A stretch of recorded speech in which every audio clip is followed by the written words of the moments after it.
В эфире радио Крым Реалии, с вами Александр Лащенко. И напомню нашим слушателям, зрителям на Facebook, на YouTube странице Крым Реалии, что у вас, друзья, есть шанс попасть к нам в эфир по телефону 8 800 10 06 926. А жители материковой Украины имеют возможность позвонить нам по номеру 044 490 29 05.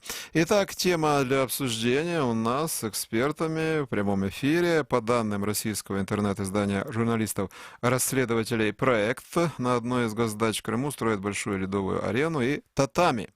Строительство ведут в поселке Олива на южном берегу, входящем в городской округ Ялта, аннексированного полуострова. Проект пообщался со строителями на закрытом объекте. Они сообщили, что отдыхать здесь планирует Владимир Путин. Как известно, президент России в юности занимался дзюдо, а в последние годы играет с бывшими звездами североамериканской НХЛ в хоккей, в так называемой ночной хоккейной лиге, тоже НХЛ. Территорию стройки в поселке Олива охраняют сотрудники Федеральной службы охраны. Одновременно, по информации журналистов проекта, на соседней госдаче, которую ранее уже посещал премьер-министр России Дмитрий Медведев, обновили спа-комплекс с бассейнами, паровыми банями и саунами. Также построили общежитие для персонала на 600 койко-мест, провели противооползневые работы. Заказчиками этих работ в разные годы выступали структура управления президента России в Северо-Западном округе, военно-строительное управление Министерства обороны России, Крымское отделение Федеральной службы охраны. Ну, информация журналистов о том, что в том или ином регионе России, а теперь и в аннексированном Крыму строит или реставрирует уже имеющиеся помещения, здания для отдачи Владимиру Путину. Такая информация циркулирует уже не один год, и в частности известный российский оппозиционный деятель Алексей Навальный, ютуб-блогер, в свое время, несколько лет назад, рассказывал о даче Путина, нет, не в Крыму в этот раз, а о даче в Ленинградской области под Выборгом. Итак, фрагмент этого ролика в ютубе Алексея Навального 30 августа 2017 года. Это южный берег Крыма, поселок Олива. Находится он между Форосом знаменитым, там где была президентская дача, на которой находился Михаил Сергеевич Горбачев во время августовского путча 91 года, и Семиизом. Такой поселок есть в Южном береге. Вот посередине есть небольшое селение Олива, в котором еще до революции были имения богатых людей. После гражданской войны они были, естественно, национализированы, и уже в 20-е годы в Оливе появились первые государственные дачи, где отдыхали революционеры. Крупская, Орджоникидзе, Бухарин. Даже ждали Ленина, но, к сожалению, он скончался, и в Оливу так и не приехал. И позже эти дачи многократно перестраивались, расширялись, на них появились новые объекты. Но более масштабная стройка, перестройка началась уже после присоединения Крыма к России. Сначала эти участки окружили заборами, потом на каждом углу появились вооруженные люди. И в итоге люди живущие в Оливе, столкнулись с тем, что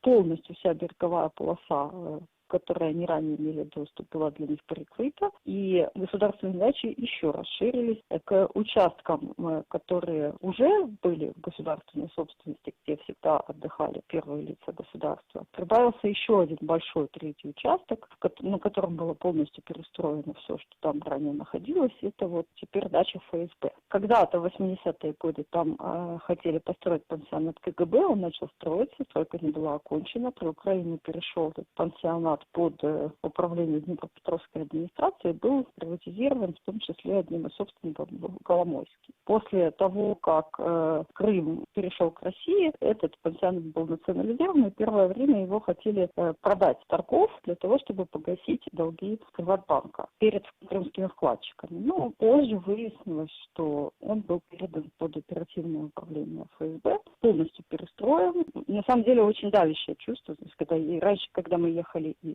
Севастополя в Ялту, то наслаждались красивыми видами, а тут вдруг стали появляться эти заборы, и когда едешь мимо них, появляется такое давящее неприятное чувство. Прошу прощения за неувязку. Это, конечно же, был не Алексей Навальный. Мнение господина Навального в целом о дачах президента России мы приведем чуть позже. А вы слушали мнение Екатерины Резниковой, именно журналиста вот этого российского интернет-издания журналистов-расследователей «Проект», которое опубликовало исследование о том, что в Крыму строят большую ледовую арену и татами, и реставрируют помещение под еще одну госдачу именно на полуострове.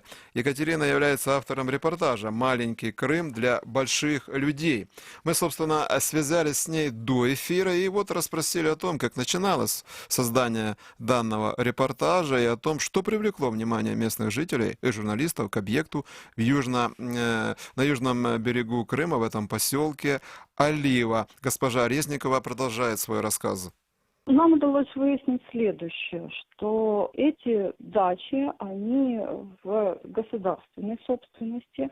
Если мы говорим о даче, которую сейчас активно перестраивают, где появился ледовый дворец и татами, что породило среди местных жителей слухи о том, что туда будет приезжать на отдых, и уже приезжал на отдых Владимир Владимирович Путин, а вот президент, значит, там земля находится в собственности Республики Крым. Стоимость ее 600 миллионов рублей кадастровая, вот, целевое назначение земли – санаторная деятельность. Если мы говорим о объекте, на котором видели премьера Медведева, то там земля находится в собственности города Ялта, но передана в управление службы охраны в Крыму ФСО России. Под объектом ФСБ земля находится в федеральной собственности и передана она войсковой части 55002 в постоянное бессрочное пользование. Поговорили с большим количеством источников, то есть это несколько десятков человек, и у каждого из них была какая-то своя маленькая история. Люди в Оливе, конечно, очень напуганы, и те, которые находились когда-либо внутри периметра, да, и сейчас вот многие приезжают на самом деле на работу там из материка, из России, да, потом покидали Крым, кое на кого не удалось выйти, и они тоже довольно осторожно разговаривают об этих вещах. Чаще всего даже это не они что-то рассказывают, потому что была подписка, а диалог выглядел так: я задаю какой-то вопрос, а мне просто кивают, подтверждая, или говорят там: нет, это не так, вот это там, копайте дальше. Вот, и поговорив вот с разными людьми, удалось выяснить, что о Путине много говорят на стройплощадке. То есть разговоры, которые происходят внутри периметра, они ведутся с упором на то, что заказчиком выступает президент. То есть надо делать качественно, надо делать хорошо, надо делать в срок, потому что это для Путина. Вот. Про Медведева много говорили работники, сотрудники государственных дач, которые занимаются обслуживанием этого объекта. Его там видели несколько раз в 2014 году, скажем так, неоднократно видели. Итак, это была Екатерина Резникова, журналист российского интернет-издания «Проект», автор репортажа «Маленький Крым для больших людей». В репортаже идет речь о том, что именно в Крыму на одной из госдач строят большую ледовую арену и татами для того, чтобы в этом месте отдохнул президент России Владимир Путин. Также не забыли о премьер-министре Российской Федерации Дмитрии Медведеве, как сейчас рассказала в эфире Крым Реалии Екатерина Резникова. Именно для него на соседней даче, которую ранее он, собственно, и посещал, господин Медведев, обновили спа-комплекс с бассейнами, паровыми банями и саунами. И также построили, по данным проекта, общежитие для персонала на 60 койко-мест, провели противооползневые работы. Официального подтверждения со стороны президента Российской Федерации и премьер-министра вот этой вот информации из репортажа журналистов интернет-издания «Проект» на сегодня нет, и опровержения тоже нету. Но в целом тема дач активно поднимается в России. Не только, конечно, в Крыму, в разных регионах. Официально, кстати, на берегу Черного моря не так уж много признано, скажем так, дач президента России. Есть основная черноморская резиденция Владимира Путина, Бочаров-Ручей в городе Сочи. Это давно было подтверждено. Я подключаю к нашему разговору в прямом эфире российского политического обозревателя Александра Рыклина, главного редактора издания «Ежедневный журнал». Александр, приветствую вас. Александр Юрьевич, здравствуйте. Добрый вечер. Ну, в принципе, да, все детали невозможно узнать. Официальная информация не всегда поддается по поводу дач как Путина, Медведева, так и других чиновников высокого ранга в России. Не вдаваясь в детали, мы не можем, опять же, о них судить полностью. Но, в принципе, вот эта ситуация после почти чем через 30 лет после распада Советского Союза, когда, например, в том же Крыму, сейчас аннексированном Россией, дачи того же Брежнева, я не знаю, знаменитый Форос, где как бы удерживали в 91 году Михаила Сергеевича Горбачева во время путча. Вот это все реконструируется или строится новое, значит, здание, санатории, уже их так не назовешь. Почему такая тенденция наблюдается, если верить расследованиям журналистов? Многих притом, многих. Вот как это можно объяснить? Или это более-менее нормально для современной путинской России, по вашему мнению? Ну, мне кажется, что если это так, а это вполне возможно, то объяснение этому очень простое. Для Путина абсолютно принципиально показать, что Крым теперь неотъемлемая часть Российской Федерации, и ни в каких конструкциях, ни в каких переговорах, ни в каких форматах он не собирается рассматривать даже сценарий возвращения этой оттяпанной территории. Поэтому строительство там резиденции, да, вполне допускаю. Вполне допускаю. Понятно, что Путину, в общем, у него есть Сочи, и зачем ему еще там в 200 километрах резиденция в Крыму, но это имеет большое политическое значение. Это сигнал, важный сигнал и российской элите, и мировому сообществу, что Крым неотъемлемая теперь часть Российской Федерации. Ну, как только у Путина там появится резиденция, понятно, что все это начнет обрастать вокруг домами элиты, и все они захотят немедленно там иметь свой кусочек земли, свой особнячок. Ну, еще надо понимать, что, в общем, все же прекрасно понимают уже внутри России, что все-таки возможности как-то обустраиваться на Сардинии, они очень ограничены теперь, а возможно скоро совсем сойдут на нет эти возможности. Поэтому они будут строить себе дворцы в Крыму, а почему нет? Прекрасное место, чудный климат, субтропики, очень хорошо, красиво. Да, это, в общем, я вполне допускаю, что все это правда, что действительно там начинаются большие строительные работы, и там в ближайшем будущем появится много разных резиденций, в том числе и первых лиц российского государства. Да, ну, кстати, немножко информации, такой бэкграунд по разным данным, ну, более-менее достоверным. На сегодня 11 бывших газдач находятся на территории Крыма. Ну, например, вот первая, получившая как бы номер 4 условный, располагалась в Юсуповском знаменитом дворце. Здесь, в частности, отдыхало и руководство НКВД уже во время правления большевиков. Иосиф Сталин тоже там останавливался, хотя по некоторым данным не очень любил это место, несмотря на то, что именно Ялтинская конференция знаменитая прошла в Юсуповском дворце. Еще один дворец царского периода Массандровский. Леонид Ильич Брежнев отдавал предпочтение госдаче номер 1 в Новой Орианде, построенной в 1955 уже году при Никите Хрущеве. Но Форос знаменитый, конечно, как же его не упомянуть. Собственно, вот, Александр Юрьевич, вот этот Крым, ну, не надо, так сказать, сильно углубляться в историю, заглядывать в Википедию, смотреть исторические исследования, чтобы, ну, иметь представление, какое значение Крым еще при советской власти для советского руководства имел значение. Конечно, за эти почти 30 лет после распада СССР, вы не зря об этом сказали, Александр Юрьевич, многие чиновники или пропагандисты, те же, как Владимир Соловьев, например, предпочитают не Крым, а, не знаю, озеро Комо в Италии и так далее, и так далее. Таких примеров уйма, и тот же Навальный их приводил. Но именно сейчас, вот через более чем 5 лет после аннексии, развязанной войны на Донбассе, вы уже начали об этом рассказывать, не только для Путина, а для других чиновников. Вот станет Крым основным действительно местом отдыха, безальтернативным или нет? Ну, это во многом будет зависеть от того, как будут развиваться отношения России с окружающим миром.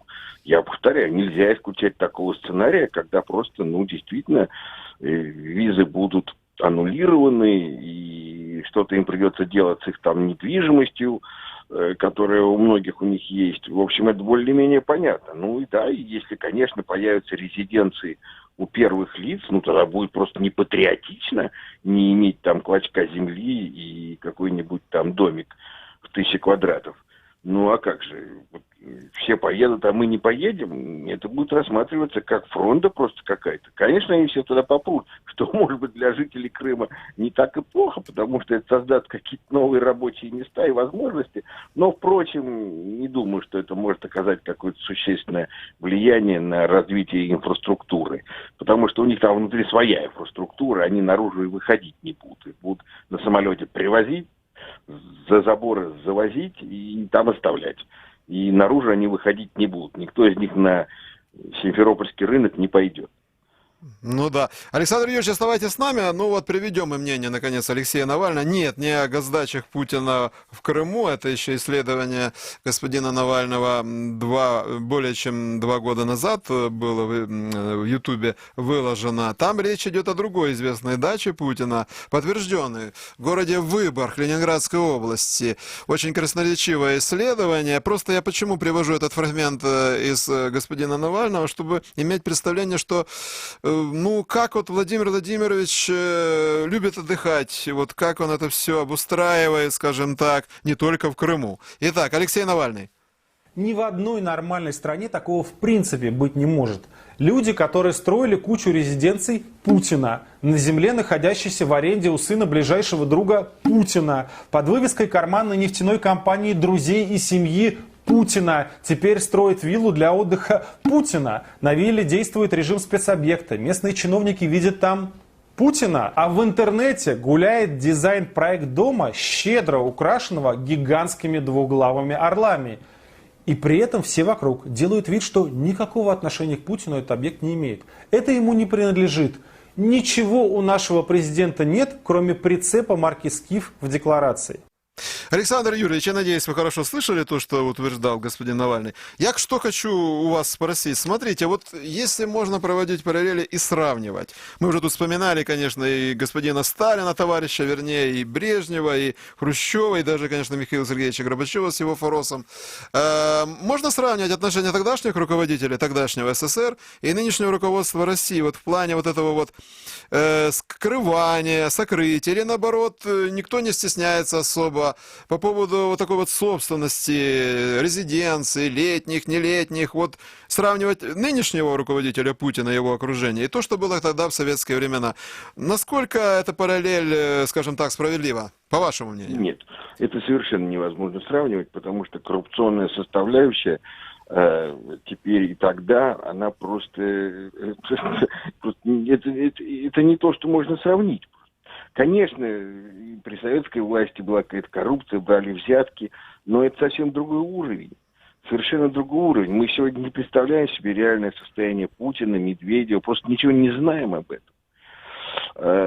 И совершенно прав Навальный, когда он говорит о том, что это теперь такой фокус, когда они маскируют свое имущество под какие-то фонды, под разного рода организации, в том числе и, в общем, некоммерческие. А тем не менее, все прекрасно знают, что на самом деле это все вывеска одна, что в реальности всем этим пользуются совсем другие люди, как в случае с Медведевым, знаменитое вот этого расследования с уточкой в пруду, да, так и в случае с Выборгской дачей. Вполне возможно, что Крым тоже не станет официальной резиденцией Владимира Путина, но я повторю, я бы не исключал и такого сценария, потому что Владимиру Путину важно, возможно, важно и принципиально иметь именно официальную резиденцию в Крыму, которая как бы застолбит вот эту самую аннексию, и как бы в глазах сообщества сделает процесс необратимым. Он как бы всему миру скажет, что все это наше, видите, тут вот стоит моя резиденция и будущая резиденция будущего президента России, навеки вечные. Вот политический смысл именно в этом, поэтому я не исключаю, что здесь будет другой ход, не как в Выборге, они сделают это официальной второй резиденцией на Черном море. Ну, а в принципе, это вопрос роскоши. Известна эта легенда, которую так или иначе подогревали еще во времена Сталина, да и Ленина, первого руководителя советского государства, о как бы скромности советских вождей, о том, что они как бы только думы их не направлены на, сказать, на благосостояние советских людей, живут они скромно, отдыхают в этих самых советских санаториях, никаких излишеств себе не позволяют. Но по поводу того же Сталина не все ж так просто было, и других руководителей, о Брежневе вообще нечего говорить. Да нет, ну это все полная ерунда. Конечно, да. Но Это вот я к всё чему веду. мифы. Складывается впечатление, не только из исследований, но и простые жители об этом говорят. В том же Крыму, вот, собственно, в связи с этими, там, Ледовый дворец, тот же татами для Путина там, и так далее, что сейчас особо этой роскоши никто и не скрывает, по большому счету. И мало кто обращает на простых жителей, и как бы такой вот тренд, если угодно, но особо никто ничего не стесняется в эту эпоху интернета, когда ничего спрятать, по большому счету, невозможно. Вы согласны с этим? По-разному. Как мы видим, тем не менее, они все-таки пытаются что-то спрятать и маскировать. Но в целом, в общем, да, это так, действительно, совсем другое отношение к собственности и к своему позиционированию внутри всех этих благ. И вот последнее расследование про яхты государственного банкира Костина и про его самолеты и любовниц. Ну, все это, конечно, вся эта история, в общем, из одной котомки. Это все, в общем, одна история. Конечно, они не сильно стесняются своих ворованных благосостояний и не сильно по этому поводу переживают. Александр Юрьевич, я к чему веду? Терпение российского народа, оно безгранично или нет? Ведь это все... Я не знаю. Вот это, на этот вопрос я не могу отвечать. Да, ну вы знаете, есть такой русский бунт, бессмысленный, Про беспощадный. это я ничего не понимаю. Да. Кто скажет вам, что понимает, не верьте тому. Спасибо большое, Александр Юрьевич. Спасибо за участие в нашем эфире. Благодарен российскому политическому обозревателю Александру Рыклину, который был на прямой связи со студией радио Крым Реалии из Москвы. Хочу, конечно же, сделать уточнение важное по поводу знаменитых дворцов в Крыму, известных уже не одно десятилетие. Юсуповский дворец, там сама Ялтинская конференция не проходила. Она была, Юсуповский дворец был резиденцией советской делегации во главе со Сталиным. А Ялтинская конференция, нет, конечно, не в Юсуповском дворце проходила, а в Ливадийском. 4-11 февраля 1945 года. Ну, известно. Сталин, Рузвельт, Черчилль в Ливадийском дворце. Это очень значимое уточнение, друзья. Ну и переходим к разговору с еще одним участником нашей программы, ялтинским журналистом и правозащитником Сергеем Сардыко. Господин Сардыко, приветствую вас. Здравствуйте. Товарищ Сардыко. Товарищ. Господа в Париже у нас. Здравствуйте, да. Хорошо, но ради бога. Месье, может, не нужно так обращаться. Смотрите, как сказывается по вашему... Лучше товарищ. Хорошо, товарищ Сардыко. Как сказывается на экологии Крыма, собственно, на доступности мест отдыха для обычных туристов, как гостей Крыма, так и постоянных жителей полуострова, вот эти все строительства, реконструкции госдач, известных, опять же, уже десятилетиями высшего руководства России, Владимира Владимировича Путина, но при этом же все это сопровождается, конечно, жесткими мерами охраны, которые Федеральная служба ФСО, значит, предпринимает, там и водолазы задействованы, полицейские, те же вежливые человечки, если их таковыми называть. По крайней мере, я цитирую, опять же, вот это исследование, которое стало поводом для нашего разговора в прямом эфире журналистов российского интернет-издания «Проект». А вы как считаете? Или особо неудобств никаких от этого, больших не появляется, по вашему мнению? Вы знаете, все люди делятся на оптимистов и пессимистов, понимаете? Кто хочет видеть ситуацию в черном свете, он видит, наверное, что там по всему побережью сидят водолазы внутри Черного моря. Да? Понимаете, оптимист, во всяком случае, смотрит немножко иначе. Я буквально сегодня, знаю, что будет эфир, разговаривал с жителями Оливы. В общем-то, никаких особых бытовых неустройств они не имеют, кроме того, что, опять-таки, права собственности, конечно, там у многих зависли, да, и пляж. Я имею в виду, если мы говорим именно о госдачах, эта территория, где так называемая Нижняя Олива или Нижняя Муховатка, там где-то живут порядка 200-250 человек. Вот.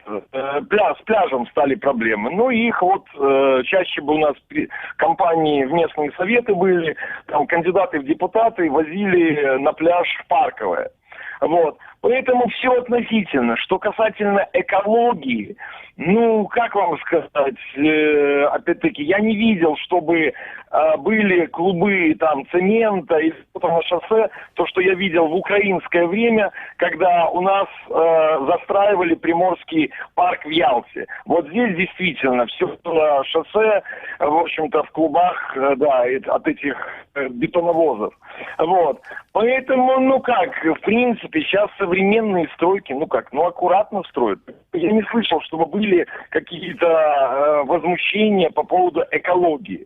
Другое, что экологией надо заниматься, опять-таки, глубоководными выпусками, канализационными коллекторами в самом городе, там, понимаете, вот. То есть на госдачах там все будет нормально.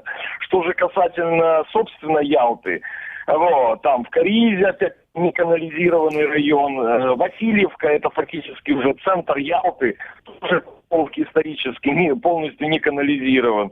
Вот. Поэтому, ну, на мой взгляд, больше надо заниматься хозяйствованием, экономикой. Вот. А там политика. Я понимаю, что вы нагнетаете по даче Путина, по даче Медведева, как бы так. Ну, в общем-то... Это ваше мнение. Мы просто пытаемся разобраться. Кстати, если бы не пытались, то вам бы слово не предоставили. Предоставляем с удовольствием. Вы имеете возможность высказаться. Нет, так смотрите. Почему-то Transparency International, да, не работает в Крыму. Почему же эта структура, которая вроде как международная, если вы считаете Крым украинским, так почему эта структура не работает тогда со стороны Киева? То есть ни киевская Transparency International, ни московская Transparency International не хотят работать в Крыму. Понимаете? То есть, если вот так, они же профессионально, реально по их расследованиям там меры принимаются, и что Украина, что Россия, да. Вот, почему же Крым забыт? Сергей, Понимаете? ну а Вот вопрос допуска. Все свободно, если бы даже эти представители этой международной организации изъявили бы желание, кстати, санкции же вопрос тоже не снимается с повестки дня, но даже если бы они приехали в Крым, все бы открыли, все бы им показали, да, ту же Оливу полностью показали бы, поселок этот, на ваш взгляд? Вы знаете, как обычно Путин говорит на такие вопросы, я надеюсь, кто-то из вас будет 19 декабря на конференции. Будем наблюдать, да. Ну, вы можете задать прямой вопрос. Как обычно говорит сам Путин, по официальным каналам обращались. Вот я как журналист, я делаю свою газету, я публикую, да, и я параллельно делаю официальный запрос. Ну, пожалуйста, пускай Transparency International сделает запрос. Какие проблемы? Хорошо, да. И сможет эта уважаемая международная организация рассказать, как пустили, не пустили. Понимаете? Вот. Да, это важная тема, но согласитесь, немножко другая. Все-таки вот вы признали, что на самом деле, хоть и, по вашему мнению, особых неудобств здесь с этими строительствами, ну, как бы нету для местных жителей той же Оливы и не только, но вопрос вот собственности, как вы, Сергей, сказали, все-таки он, ну, остается. Ну, если верить этому расследованию проекта, то люди не продать не могут ничего, значит, не завещать, дай бог им здоровья, не подарить. И некоторые даже опасаются, что их вынудят, собственно, бросить дома, в которых они десятилетиями жили, либо отселят. Вот такая угроза. Отселение, выселение. Как, на ваш взгляд, это серьезно или нет в связи с строительством этой дачи? Или ее реконструкция? Вы знаете, во всем должен быть здравый смысл. Понимаете, как исторически селились там люди. Фактически это те люди, которые работали на дачах Громыха, ну, опять-таки, там, на советских дачах, они правдами и неправдами как-то строились, как-то пытались поселиться, да. В украинское время любой житель Украины, благодаря товарищу Медведчуку, да, его в нулевые годы законопроектом, да, когда он там в украинском доме проводил сессии парламента, да, у нас открылся рынок земли. Любой гражданин Украины мог получить бесплатно землю, да? И, конечно, у нас масса киевлян, масса львовян, масса донечан, луганчан получали участки земли, в том числе и в той зоне, где вы говорите, понимаете, которые вообще... И теперь эти люди мучаются, что они не могут продать землю. Вот, может быть, надо посмотреть, зачем такую ценнейшую землю было государству давать на приватизацию. Поэтому я бы разбирался бы в конкретном случае с конкретным человеком, понимаете, смотреть, как там что-то, все должно быть разумно. По крайней мере, Россия достаточно богатое, могучее государство, чтобы дать достойные компенсации, понимаете, вот. Поэтому я думаю, что здесь никто не останется голодным, сирым боссом, как бы это ни хотелось голосам Запада, понимаете, показать, что Крым ужасен, здесь все стонут, все здесь ужасно, понимаете, вот поэтому здесь жизнь идет своим чередом, понимаете, вот, но опять-таки с позиции разума, с позиции здравого смысла, я надеюсь, что будут решаться вопросы. По крайней мере, вы нигде не, там постоянно идут какие-то легенды о ФСОшниках, там, о людях, о вежливых людях, которые там из-за кустов выскакивают, там, бедных туристов. Нет этого куда-то ничего, там да? их- Нет, вы сказали, да, Сергей, и Нет этого водолазы. ничего. Пожалуйста, Да. я вам Да. скажу, в Верхней Муховатке, вы, наверное, в украинское время бывали, в Верхних Оливах, да, дом-музей Юлиана Семенова. Да, знаменитый Пожалуйста, писатель-детективист, да, конечно. Да, в украинское время, только в украинское время. Сергей, к сожалению, у нас время ограничено, еще Еще буквально 15 секунд вам, да. Давайте, да. Не, вы можете закончить свою мысль. Вот, нет, я просто говорю, что свободно сейчас пешочком, можно идти через лесок, можно на Всё, машине. проблем никаких. Пожалуйста, Спасибо. Елену Семеновну. Спасибо. Я благодарен Сергею Сардыко, ялтинскому журналисту, правозащитнику. Он высказал свое мнение по поводу того, как в Крыму обустраивают, реконструируют дачу для президента России, премьер-министра, и как это доставляет неудобства местным жителям или нет. Подключаю к нашему разговору еще одного участника, народного депутата Украины, заместителя главы Меджлиса крымско-татарского народа Ахтема Чийгоза. Приветствую вас, господин Чийгоз. Добрый вечер. Вот предыдущий наш участник разговора, господин Сардыко, но он настаивает, чтобы его товарищем называли, ну, мы будем все-таки не в советское же время живем. Но не в этом дело. Он и Медведчука вспомнил. Известный факт, что не только, кстати, Виктор Медведчук, кум Путина, президента России, по данным прессы, участок его находится именно в Крыму, между Алупкой и Семиизом, на месте, где при СССР работал противотуберкулезный санаторий имени Баранова. Ну, помним, как Путин при президенте Януковиче проведывал, значит, Виктора Медведчука, там, да, эти все фонтаны, которые осветлялись и так далее. Но не только Медведчук. Что вы знаете, господин Чийгоз, именно украинские граждане, известные, как политики, так и не только, возможно, деятели шоу-биза, до сих пор, несмотря на то, что 6-й год продолжается российская аннексия, имеют там свои резиденции, особняки, дачи? Ну, во-первых, там ваш товарищ, ну, это просто несовместимое понятие, как вы его называете, так ответственно журналистам. Это человек, который марионетка, а по большому счету, по высказываниям его, дешевка такая, настроена на советский период. Всем уже известно, что были такие, как он, и при Сталине кричали, что отец народов и все хорошо, все это ложь, там миллионами гибнут в кулаках. То, что сегодня там по лесу спокойно пройти, эта тварь, видимо, не видит, что в лесу находят трупы регулярно, да, закопанные наскоро убитых там крымских татар. О том, что все сегодня понятием мы не можем добиться, куда судьбы более 4 десятков пропавших молодых ребят. Поэтому такие подонки всю жизнь были. И при Сталине, и при Екатерине, и сейчас они есть. Не называйте таких людей журналистами. То, что он там расследует, или что там он расследует, какую-то дачу, что-то, это попытка быть общественно принятым. И вот вы его приняли. А что касается имущества, вопрос не в том, у меня тоже там есть имущество, и я его не собираюсь продавать, хотя мне предлагали. Я его скорее сожгу, нежели продам оккупантам или вот таким товарищам. Так вот, Да-да. вопрос не в том, что есть там имущества. Вопрос, что после оккупации производятся незаконные действия, выкупаются гражданами Украины там какие-то по российским законам какие-то объекты, либо продаются, которые ранее имелись в частной собственности граждан Украины по российским законам. Вот это, конечно, недопустимо, и в первую очередь это людям, имеющим отношение к каким-либо государственным структурам. Да, такие факты, к сожалению, есть. Мы их время от времени здесь в Украине читаем, слышим. Мы даже знаем о том, что выкуплен особняк где-то там на Южном берегу читой президента Украины. Какого именно, уточните, пожалуйста. Да, Зеленского? Вот, да. Так что мы время от времени слышим, что какие-то там депутаты по российским законам свои участки продали и оформили. Вопрос же в другом. Вопрос в том, что если официальные лица допускают вот такое некое признание документооборотов в Крыму по российским законам, это, конечно же, подрывает само понятие борьбы за Крым.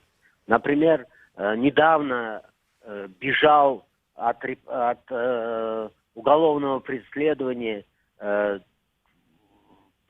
представитель кадастра одного из районов Ялты, да, который участвовал не просто в махинациях с земельными участками, он, наделенный российским незаконной оккупационной властью, мандатом, то есть печатью, узаконивал переоформление документов на право собственности на землю. То есть украинскую землю в Крыму этот подлец оформлял своими подписями и печатями. И что вы думаете? Мы его здесь на границе поймали, вручили в руки СБУ Украины, а далее парень оказался на Кипре. Вот так, вот это. Да, спасибо вам за ваше мнение. Да, но в любом случае, согласитесь, господин Чайгоз, только в рамках украинских законов, да, стоит действовать, и, да, в любом отношении. Бывают какие-то обстоятельства.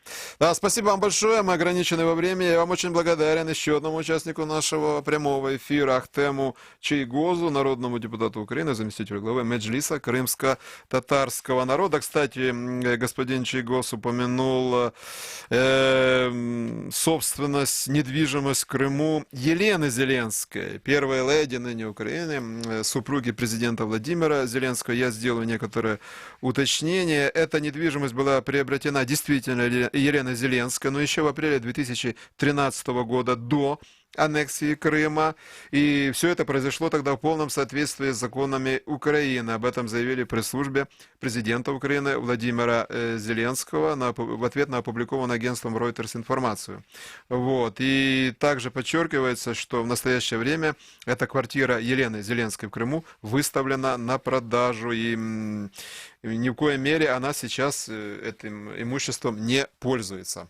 Продолжаем эфир радио Крым Реалии.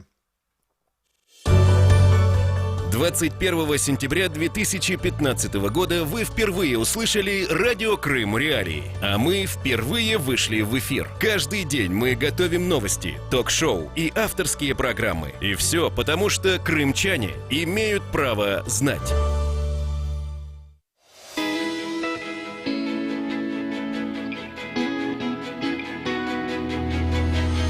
Крымский вечер с радио Крым Реалии. Вы слушаете «Крымский вечер». В студии для вас работают Елена Римовская и Александр Лащенко. И настало время для новостей завтрашнего дня. Так, прогноз на завтра в эфире радио Крым Реалии. На первом поезде в аннексированный Крым 23 декабря может приехать Владимир Путин. Об этом пишут некоторые российские СМИ. Президент соседней России якобы может дать старт движению пассажирских поездов по Керченскому мосту. Об этом сообщает издание Daily Storm со ссылкой на собственный источник, знакомый с ситуацией. Стоит отметить, что официально Кремль эту информацию не комментирует. В честь открытия железнодорожного движения планируется торжественная церемония. В ней якобы может принять принять участие Владимир Путин. Ну, крымчане подозревают, что в вагоне вместе с президентом будет находиться и местный рыжий кот Мостик, который первым открыл движение автотранспорта на объекты в свое время. Об этом сообщает издание «Примечание». Посмотрим, да, будет ли такой участник этой церемонии открытия. А тем временем первый состав с пассажирами проедет по мосту, как обещают российские власти, именно в ночь с 24 на 25 декабря сего года. Это будет поезд Санкт-Петербург-Севастополь. Продажи билетов на поезда в аннексированный Крым стартовали 8 ноября этого года.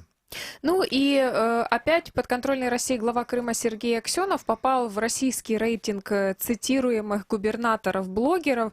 Я напомню, что есть такая система информационно-аналитическая в России «Медиалогии». Она регулярно предоставляет отчеты по тому, насколько часто цитирует того или иного главу российского региона. В этом рейтинге фигурируют и главы аннексированных Крыма и Севастополя. И да, что важно, судя по всему, если тенденцию прослеживать в этих рейтингах, в этот раз глава Чечни Рамзан Кадыров не первое место занимает, его опережает мэр Москвы Сергей Собянин, ну а господин Аксенов идет на 3-м месте. Ну и наиболее цитируемой записью Аксенова в этом рейтинге стало заявление о том, что Крымский полуостров впервые в своей истории якобы перестал быть энергодефицитным и сможет при необходимости поставлять электроэнергию.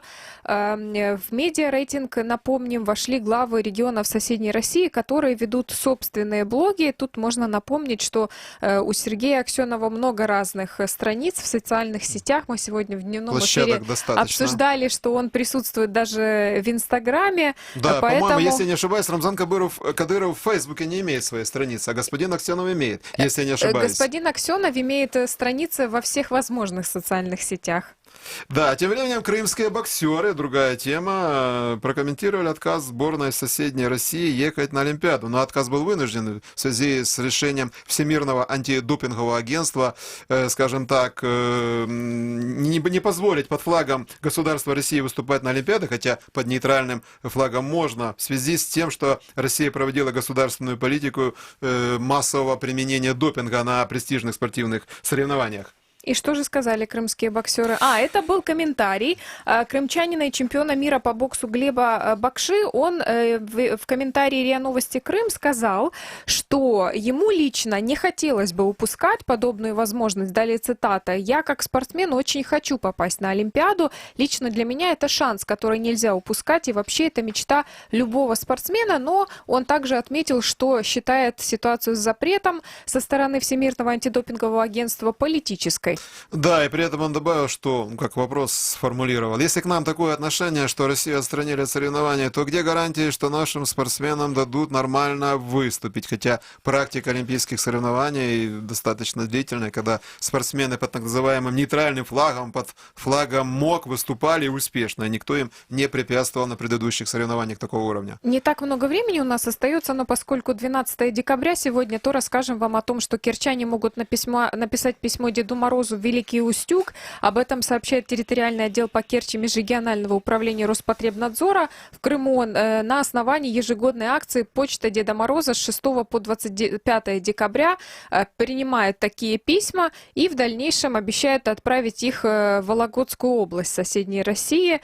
Жители полуострова также могут самостоятельно отправлять письма детей по указанному на упомянутом выше сайте адресу. Это были все новости к этому часу. Александр Лащенко рассказывал вам все самое важное и интересное. И Елена Римовская тоже работала для вас в студии. Мы вам желаем хорошего вечера. Всего доброго.